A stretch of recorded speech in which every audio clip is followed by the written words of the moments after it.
Hi everybody, welcome back.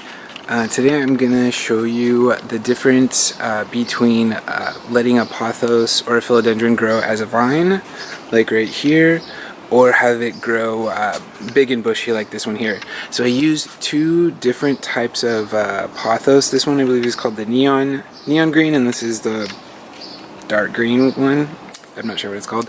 But what I want to show you is the difference the different way they'll grow in pots depending on how you prune them. So if you look at this one, it's really full and really lush, but also the leaves are not very tall. It's kind of close packed to the pot.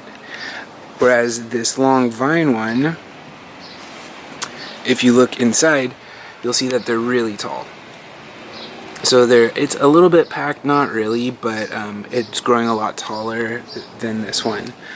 So these two plants I bought at the exact same time, so you get an idea of what'll like comparatively how long a vine will grow to how bushy it'll get. So this one is really, if you just don't do any pruning to it at all and let it grow normally, it's going to go big and long, and the leaves are going to start growing bigger and a little bit taller. This one I pruned constantly because I didn't want it to grow over this bowl. And I made sure that it was I wanted it to be tight and compact and something you could put on a table.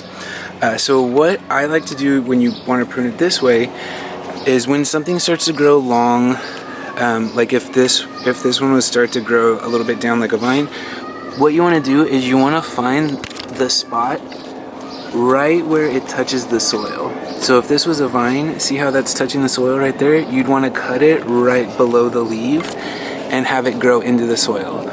So that'll help it create another root system in the soil, and it'll make more small leaves in the pot. So it'll get this really tight, compact look to it.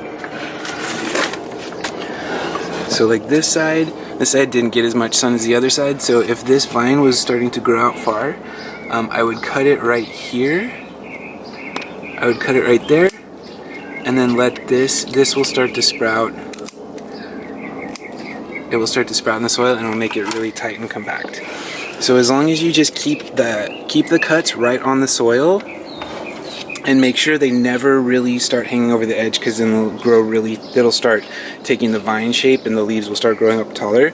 But as long as you keep it tightly cropped inside the pot with the cuttings being within the soil, you'll get this really nice tight pothos. It looks really good. If not, you'll just get the traditional pothos.